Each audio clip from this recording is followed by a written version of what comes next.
Annette Isaacs is a German historian and public educator who has presented hundreds of programs on more than 30 different topics, all pertaining to her native country's history, politics, and culture in the Chicago area and South Palm Beach.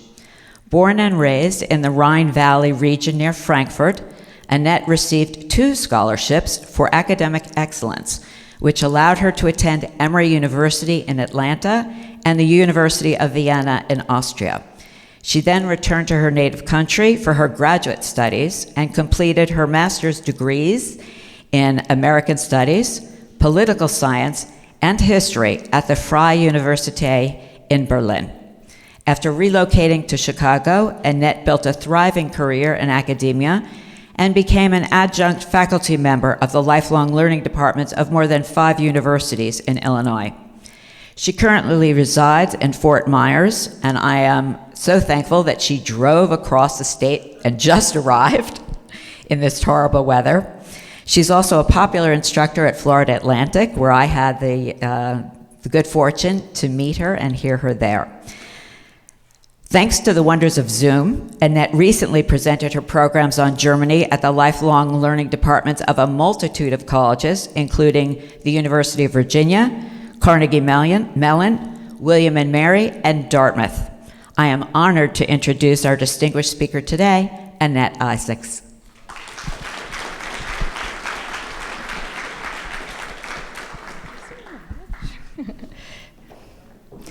Thank you so much, Lauren, and thank you everybody for braving this truly horrible weather and coming here.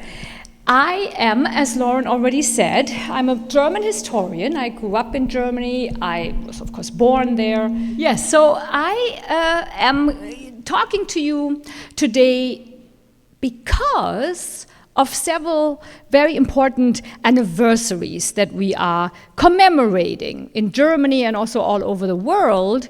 For example, January 20th, that's when in Germany we were all thinking about the 80th anniversary of the so-called Wannsee Conference that happened in this very sinister event happened in this very beautiful villa 80 years ago. And of course, 2022 also marks the 60th anniversary of the end of the Eichmann trial. And that, of course, was also a very important event, one could say, in post-war German history and also in post-war Israeli history. Although, today's Germany could not be more different from the megalomaniac Third Reich, it still, of course, is indelibly and irreversibly connected to the past and to the atrocities committed by previous generations. We don't only have a chancellor, but we also have a president, and we had a president in the year 2005 by the name of Horst Köhler, and he went to Israel and said this very important sentence. He said, "The responsibility for the Shoah is part of the German identity." And in fact, Holocaust remembrance, Holocaust education have utmost importance in my home country. When we talk about Holocaust education, we have we have like a major component when it comes to German history, to European history of the 20th century. And we have this is, okay. Is it now better? Yeah. So what I wanted to say is that when it comes to Holocaust education, we have, of course, this forms a major component in our German schools. And it happens not only in history. You would think, okay, this is, of course, very natural that it would be history, but it's also in German, in the German language, German literature, European history, of course. We have about 16 to 20 lessons that are normally scheduled for that period of National Socialism. And that is not only happening in middle school, but of course also then in high school. The Holocaust is also discussed during civics lessons, ethic classes, religion classes, of course political science. And overall we are a applying a multicultural approach, meaning that you would, first of all, not a multicultural, but a multidisciplinary. So you would go to all these different, in all these different lessons, we would touch upon it, but we also, especially those people who would live in areas where there were once concentration camps, like, for example, the people in Bavaria, they would go and visit Dachau. The people in northern Germany, they would go and visit Bergen-Belsen. The people in Berlin, they would go to Ravensbrück. And then if you live in an area in Germany where there is not any kind of Holocaust memorial center or museum, then people very often go to the one in Berlin, which is the National Holocaust Remembrance Museum and memorial, and I'm going to show this to you a little later. And, you know, it's not only my generation. I would be, for example, the third generation. So my parents were born during the war. That would be then the second generation. I would be the third generation. If I would have children, then that would be the fourth generation. And maybe nowadays it would even be the fifth generation, because we also have these teenagers. We have these young Germans who also are quite aware of their responsibility as Germans. So this is a recent survey, and that you can see that was done among teenagers of the ages between 14 and 19. And it's one of the very interesting results is that 69% said that they are very interested in the history between 1933 or 1945. 80% think that Holocaust remembrance is very important and meaningful, and 59% of the fourth generation are still feeling the shame for Nazi atrocity. So as you can see, the topics of National Socialism, the topics of the Holocaust, are very far from being forgotten in Germany. And so when we talk about remembrance, because this is of course what we are all here to talk about, how is the German nation remembering the Holocaust? I can tell you in the beginning, of course, right after World War II, they didn't. And they didn't want to remember it, because the process of remembrance got started right after the war, not by the Germans, but by foreign prisoners and survivors. Because very early on, the liberated concentration camps were turned into memorials, like, for example, Majdanek, but that would have been in Poland. The Soviets turned that into a memorial and museum as early as July 1944. So that was when the war, of course, was still going on. Then, in 1947, the Polish government declared the ruins of Auschwitz-Birkenau, and I quote, "They would be forever preserved as a memorial to the martyrdom of the Polish nation and other people." So please note that right there in 1947, there was no mention of Jews in that statement, which of course, when you think of it, of course, they made up the majority of the victims. The prisoners of the Buchenwald concentration camp, which is near Weimar, they came from 50 different countries, and they created a memorial, which you see here. So this is one of the first ones on German soil, and that was happening very, very shortly after the liberation, in the summer of 1945. And the KLB that you see there means Konzentrationslager Buchenwald, or concentration camp Buchenwald. The memorial was made out of wood, which was, of course, readily available, and it speaks to the spontaneity of the action.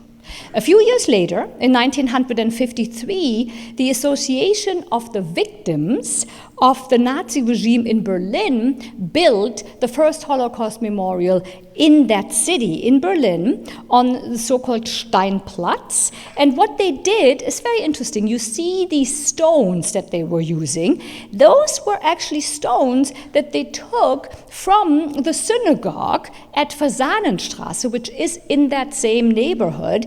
And this synagogue was destroyed during the November pogrom in 1938. And it was used as the building material for the memorial.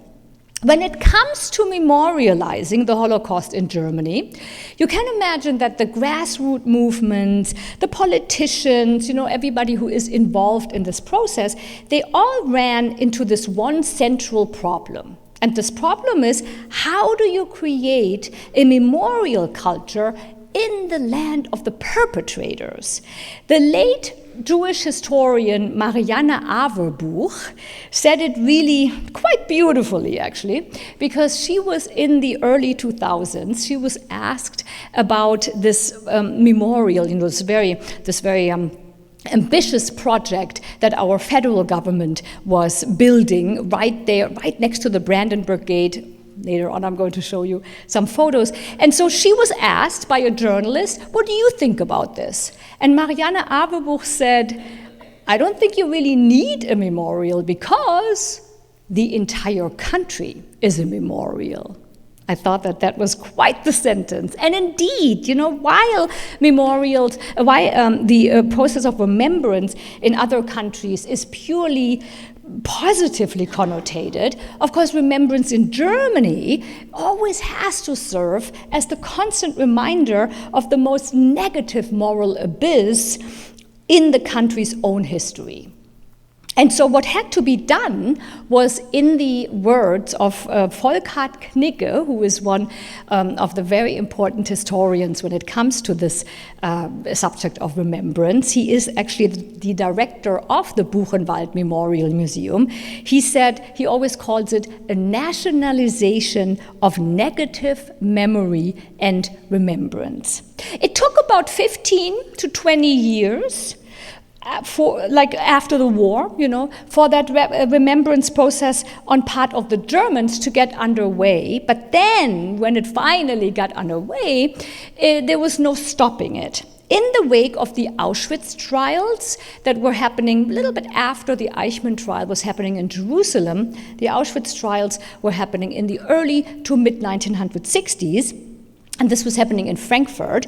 The first memorials then on German soil were created. So here we have one that is quite interesting in 1965, because that is also the year where the remnants of Dachau became a memorial and a museum. And since at that time, the German public, especially the young generation, became sensitized concerning the atrocities that happened. And one could say this really had to do with these two trials, with the Eichmann trial that was covered extensively by German journalists. There were about 50 German journalists who were traveling to Jerusalem in 61 and 62. So you have that going on, and you also, of course, then have the Auschwitz trials in Frankfurt itself, in a very important German city. And so now, of course, you have the second generation that is being introduced to these horrible crimes and atrocities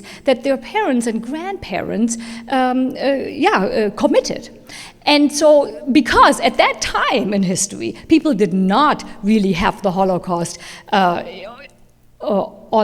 their history curriculum, right? So people did not really learn about this. So it really took these cathartic events with these two trials to change this. And so in that course of that, in 1965, you have this memorial that the city of Berlin put up, and that is called Orte des Schreckens, which means locations of horror that we must never forget. And this was put up right next here, or right opposite of the famous KaDeWe department store.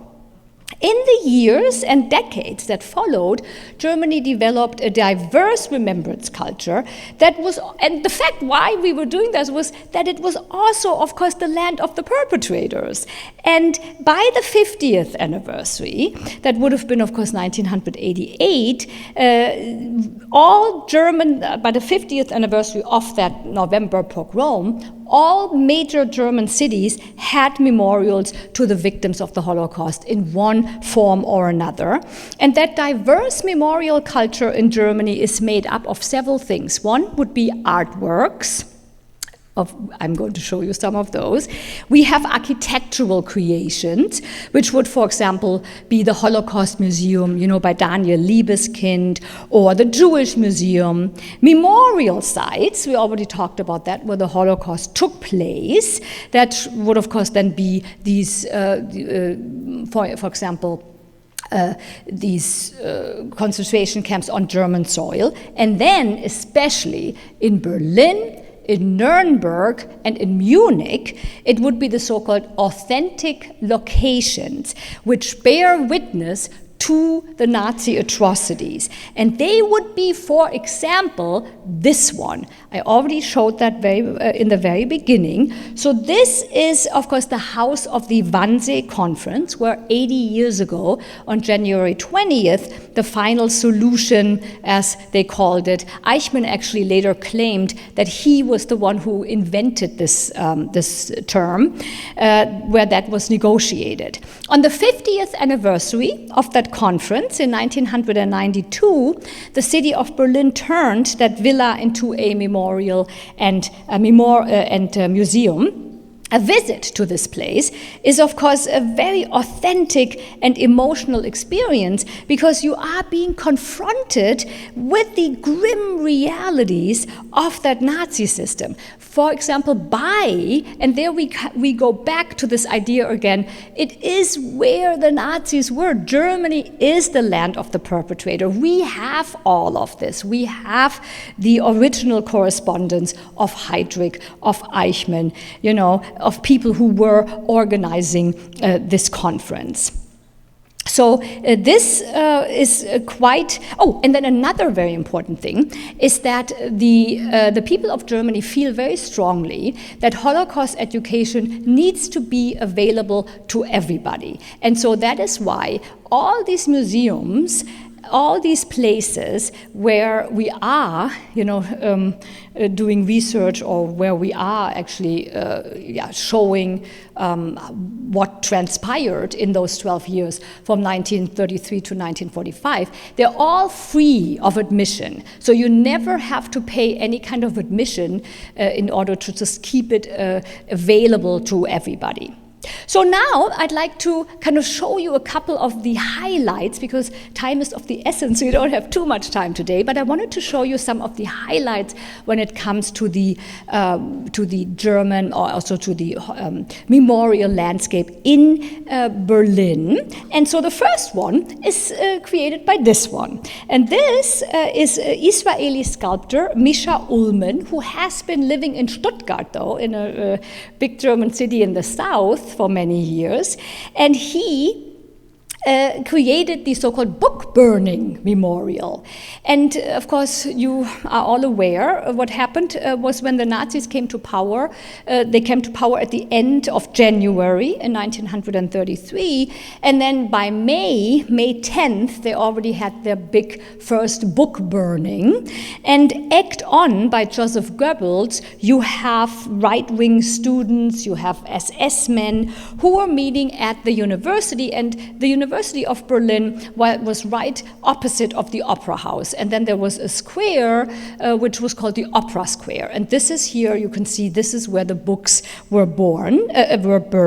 And these were books by authors like, for example, Thomas Mann or Albert Einstein or Sigmund Freud, but also by people who had nothing to do with anything. For example, Helen Keller. So Helen Keller's books were also burned. On the 60th anniversary of this event, the city of Berlin started a competition for a memorial, and already 2 years later, in 1995, Misha Ullmann was able to unveil his creation on the authentic location. And this square has since been renamed Bebelplatz, so it's not Opera Square anymore, it's called Bebelplatz, named after August Bebel, who was a democratic politician. But when you look at it, you think, where's the memorial? I can't really see it. Well, it is kind of inconspicuous, I guess, but you do see there is this little glass thing there. Maybe you can kind of go go a little bit closer and take a look at it. And so if you do that, you see, oh, there is this glass disc that might have some significance. And then when you come closer, you are all of a sudden hit with this, with the realization of a muted and overwhelmingly powerful memorial, a negative space that is being built into the ground, consisting of countless empty bookshelves, representing not only the books, but also the intellectual wealth that was destroyed by the Nazis. So here we have pictures of Ullmann's model from 1993. I think this is really one of, when I came to Berlin in the late 1990s, this was always my favorite. But then since, I will show you which currently is my favorite memorial, but this is still, it has been it's almost 30 years that it was put up, but it still is extremely moving. The next one that I would like to talk about is one that you might have heard of, because it is one of the most famous ones, actually.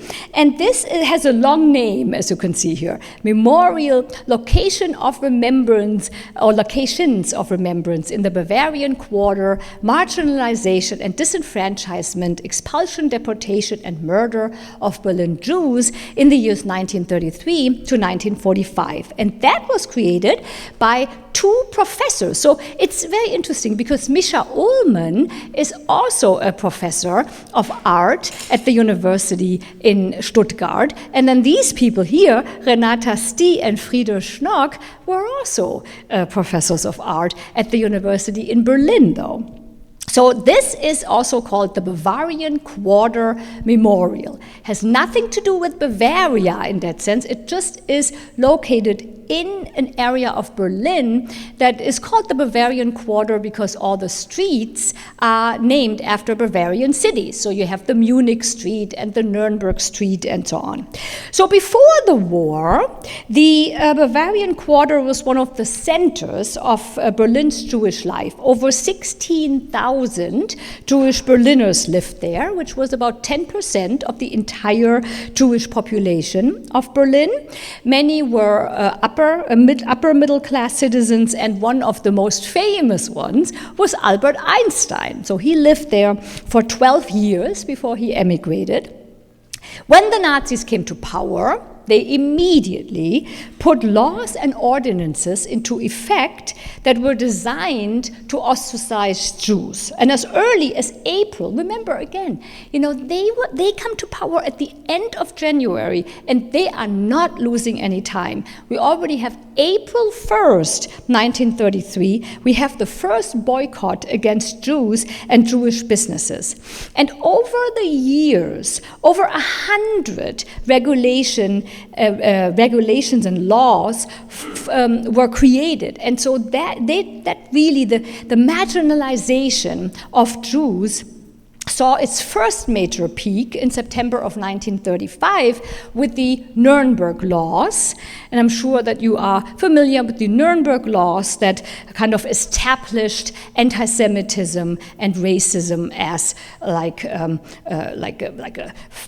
national policy, one could say.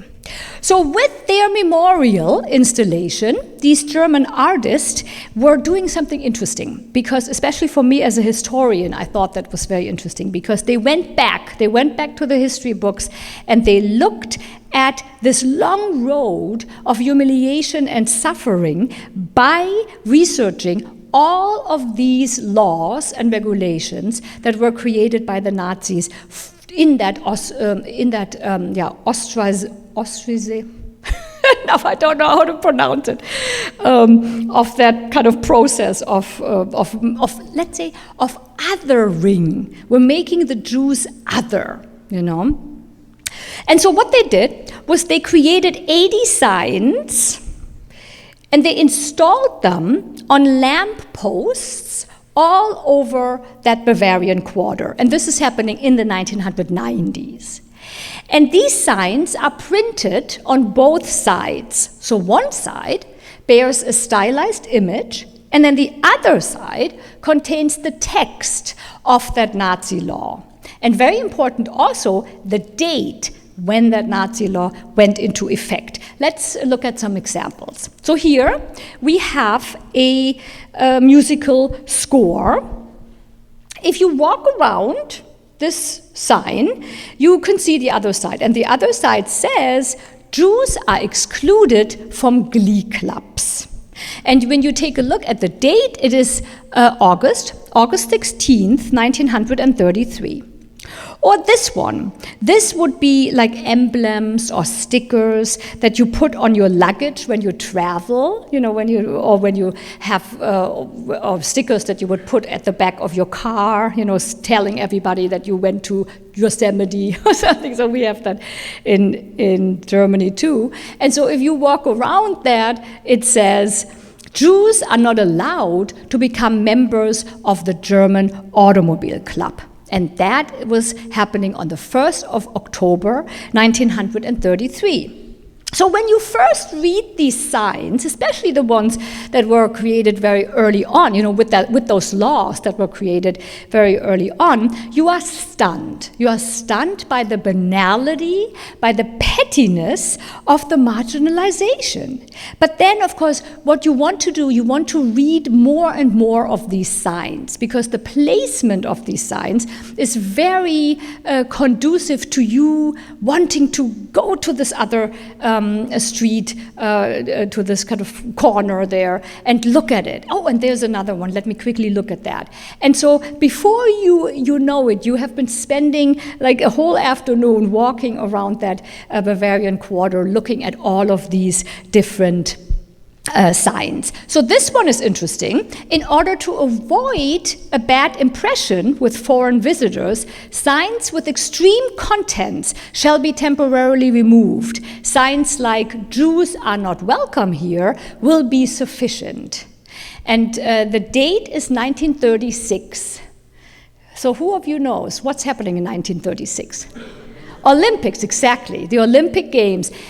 We are, and if you take a look at what this says, we are already at a space in the German society where Jews are not welcome here is not perceived as a sign with extreme content. So it's very fascinating. So 3 years into the whole thing. And so what is the kind of stylized image on the other side? Look at that. We welcome you cordially. As they always say, the world is the guest in the host nation. So we welcome everybody. But of course, if you are Jewish, then we don't. So then we have 1938. 1938 is, of course, the year, after the November pogrom. And then these ordinances took on a more menacing tone because Jews were deprived of their most basic social rights. Like, for example, here, that would be 3 shirts, and the other side of it says, Jews can no longer own retail stores or mail order businesses. And look, just a couple of days after the, as it sometimes was referred to, Night of Broken Glass, this was happening there. So then 1939, when emigrating, jewelry and other valuables may not be taken with, that is, I think, has a very moving picture, because look what it is. It's just a black frame, that could have housed a gorgeous painting or something. 1940, Jews may only buy groceries in Berlin from 4 to 5 p.m. in the afternoon. That has a loaf of bread. And then one of the last ones is this one from 1941. So in October of 1941, the deportations of those Jews who were still living in Germany and also in Berlin started. And so there it says, emigration is prohibited for Jews. And the pictorial that goes with it is always just so moving. Nothing, just black. Just a black a simple black sign showing the loss of hope and opportunity. It really is, and here we see, we see where those places or those signs are. Here would be a sign, and then I don't really, and here is a sign. It really is quite the memorial. Oh, and then now I would like to show you something that also was happening in that Bavarian Quarter, and maybe even, those young kids that I'm now going to talk about for a few minutes were actually inspired by this memorial, because the next memorial shows that you don't really have to be an adult to do something very moving and wonderful, and that was when I heard about that story in the mid-1990s, I thought that was just really very brilliant. So in this Bavarian Quarter, in the so-called Munich Street, there is a school. It's a middle school, I think, and no, it's an elementary school, but also I think it goes up to the 8th grade, I think. And so the building that you see on the left side there, that was synagogue, and that synagogue was destroyed during the war. And then after the war, that school that you see here was built.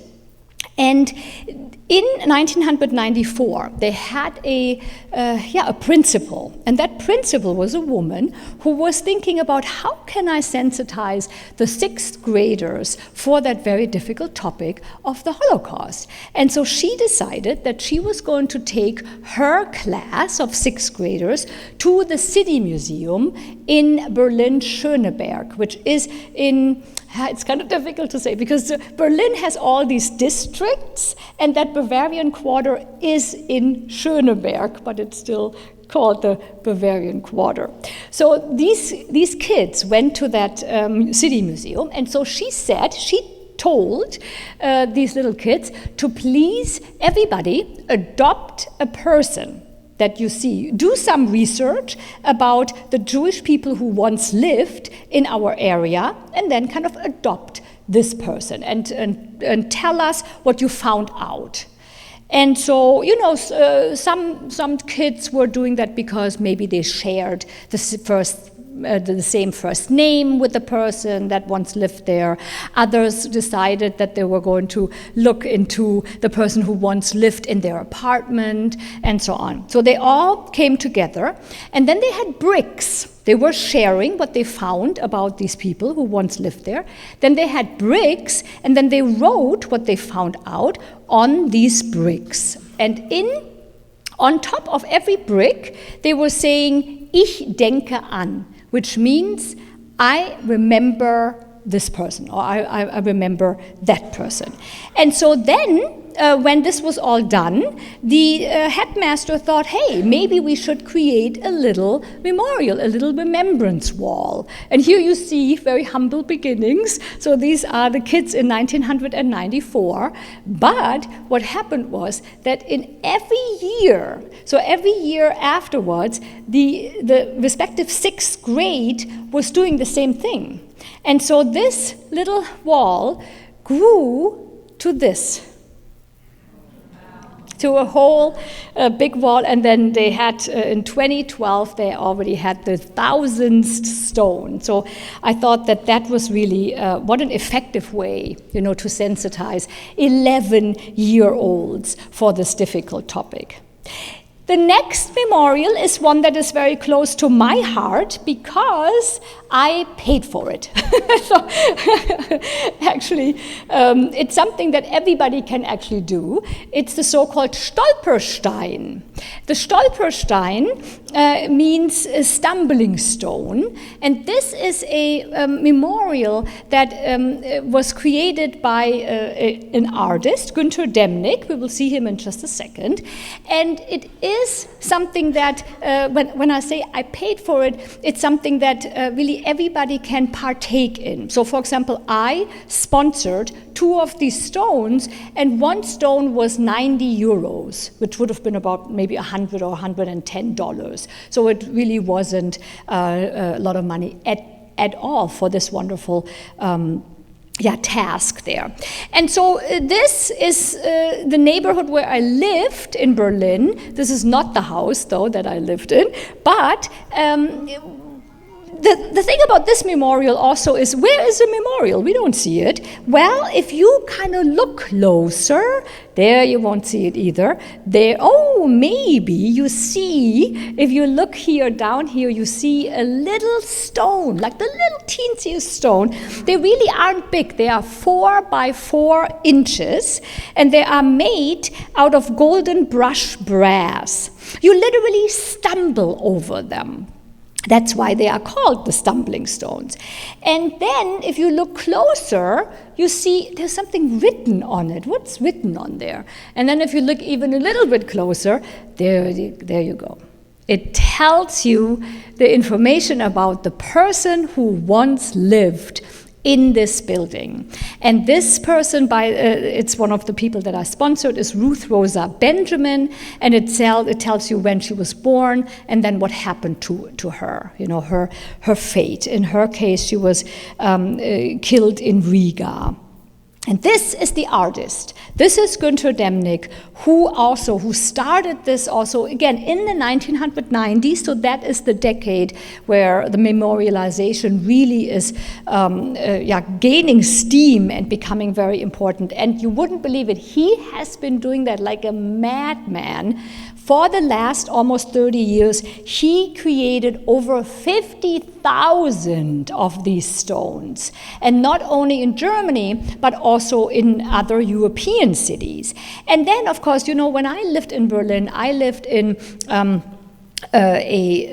town, more like an outskirt of town. And so if you would live in the city, in the middle of the city, of course, where most people were living prior to World War II, you see, for example, in these big buildings, of course, there were also a lot of Jewish people, because there were 160,000 Jewish people who lived in Berlin. And so then, of course, the effectiveness of this memorial, because it is like a little tiny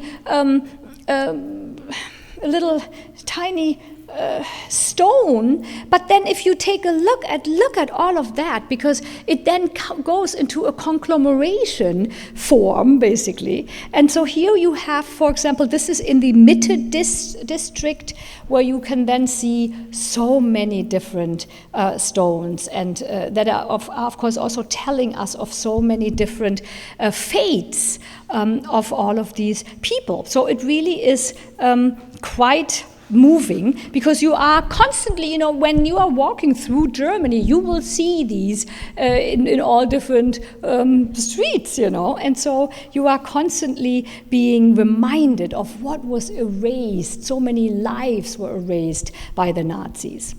So we have seen quite a few memorials, but we haven't seen, they were all kind of abstract. We haven't really seen any figurative memorials. And so this one is the one that I think is quite interesting, although when in 2008, when it was put up, people thought it was kind of kitschy, but I don't really think it's kitschy at all. This is the so-called Kindertransport Memorial, created by Frank Meisler.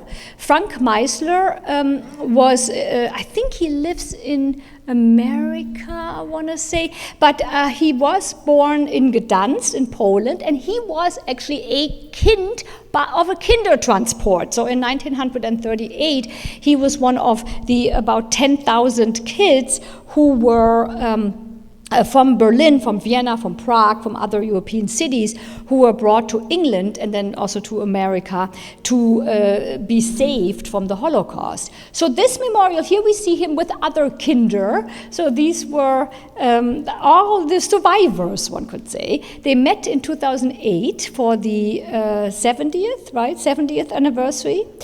And so what we see here is that it's a three-part memorial, one could say. So this is the first one. He created this also in 2008, and this is called Departure. And this stands in Gdansk, in Poland.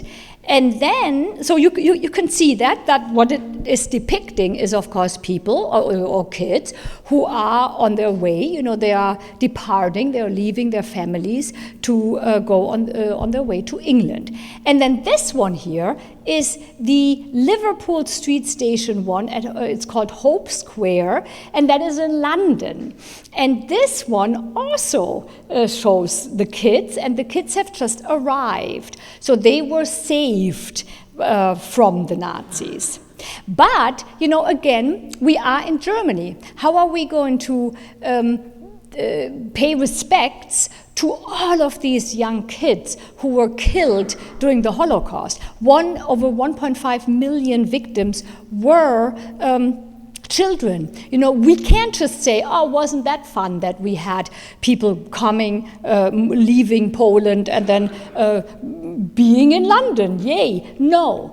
In Germany, we have to pay respects to the victims. And so that is what Frank Meisler did with this memorial. And this is called Trains to Life, Trains to Death. And so here we see this young group, or this group of 4 or 5 kids, actually. And one that makes me always almost cry is this building here, with this picture with that little broken doll there. And this is all brushed, now I forgot it, bronze, exactly, bronze. But the thing is, we can't only think about the negative aspects, because there were some kids who were saved. So how is how is Meisler doing that? Well, he is actually creating a second part of this memorial. And when you take a look at it from this side, you see that he does have these 2 groups of children. And then if you take a look at here, you see that these are the kids who are then, of course, going on to London, the ones who are surviving. And what's also so fascinating is that you see, to your right, the kids that are surviving are created in a lighter bronze than the kids that are dying. And the kids that are created in that lighter bronze, that is exactly the same bronze that he uses in London and in Poland with these memorials. So I thought that was really a very great point of continuity. So now, of course, we have him. Many of you might be familiar with him, Daniel Liebeskind, a person who is very important when it comes to Berlin, because he is the creator of that Jewish museum. The Jewish Museum was, I think for the last 20 years, it has been one of the most exciting buildings in all of Germany. Look, this is what it looks like. And he said it's supposed to look like, from an aerial view, it is supposed to look like a distorted Star of David. Very interesting. And so what it is, you can see, it's not so much what is inside of the museum, because the museum is also, of course, the Holocaust plays a role in the museum, but it also is actually a museum that is dedicated to almost 2,000 years of Jewish history and Jewish culture.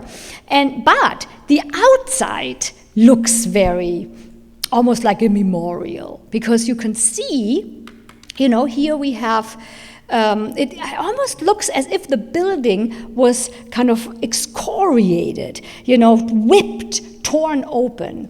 So it's a very fascinating building. And then we have this lady that you see here next to Angela Merkel and also next to Peter Eisenman. She is Leah Rose, who was the force, you could say, behind this memorial, which of course then later on in the year 2005 became our federal memorial to the victims of the Holocaust. And here we have that. It's quite it's not very easy to explain. Some people say, well, that looks like a over-dimensional cemetery, but it really isn't. It does have 2,700 steles, and they are made from high-quality self-compacting concrete. They have different weights, they have different heights. It's quite fascinating. And then the most important thing that I think is like underneath it actually is a 20,000 square foot big information center that has been educating millions of visitors about the history of the Holocaust. It shares a database with Yad Vashem in Israel, so they are working together. And here we have another view of it. The last one, if you have another 2 minutes, because this is the one that I'm now saying is my favorite one. The last one, when it comes to the memorials, is this one that is dedicated to Georg Elser. Georg Elser, maybe some of you do not know him. Georg Elser was a lowly, one could say, carpenter who actually in 1939 decided that he was going to kill Hitler. He was going to build a bomb, and he had the bomb explode in the so-called Bürgerbräu-Keller, which was that, that beer hall where Hitler in 1923 was creating this beer hall putsch. So then, and he, it's a long story how he actually made it, but the thing was that Hitler came to that place, to that Bürgerbräu-Keller, to that beer hall, and he started speaking, and the bomb was right there. He started speaking, and the bomb was supposed to go off at 9:20 p.m., and everything is according to plan. It's perfect. And then at 9:07, which is 13 minutes, of course, obviously before 9:20, one of Hitler's aides is giving him a piece of paper and says, and on the piece of paper it says, we need to leave right now because we have foggy weather and we can't take your plane, we have to take the train back to Berlin. So Hitler leaves, and 13 minutes later, this is happening. The bomb explodes. When you think of it, 13 minutes, and Hitler would have been dead in 1939. Of course, unfortunately, Georg Elser, he was caught, he was killed. They had him in Dachau until 1945, and then they killed him just like 2 weeks before Eisenhower came and liberated Dachau. So then, in 2011, Ulrich Klages, who is this artist, created this. And this is the memorial that I just love. It is a beautiful filigree steel sculpture that has Georg Elser's silhouette. And here we have another picture of it. It's 55 feet high. It also has LED lighting, which I'm going to show you in just a second, gives the memorial a haunting quality at night. And then here we have another picture of it. And where is it? It was created, or it's now standing there, right where this building once was. And that is, of course, Hitler's offices, the Reichschancellery, and that is where the bunker once was. So when you think of it, what a symbolic idea to have the would-be assassin, actually, we are putting a memorial of the would-be assassin right there where the dictator was eventually taking his own life. And you can see there next to it, next to this memorial, you have information, like an information bulletin, and then also this very famous sentence that he said at the interrogation, "Ich habe den Krieg verhindern wollen," which means I wanted to prevent the war. I already mentioned this memorial is fantastic during the day, but it really unfolds a haunting quality at night when the lights go on. Look at that. Isn't that the most amazing thing? And when you drive down, that Wilhelmstraße, this is where that is, it's really just spectacular. Ladies and gentlemen, I'm out of time, but we could have talked about this for the whole day. But I wanted to tell you, of course, there are many, many, many more memorials to explore. But I think that you are all going to agree with me that all of them are serving one purpose, and that is that purpose that is of utmost importance to remind us that we must never forget. So thank you so much.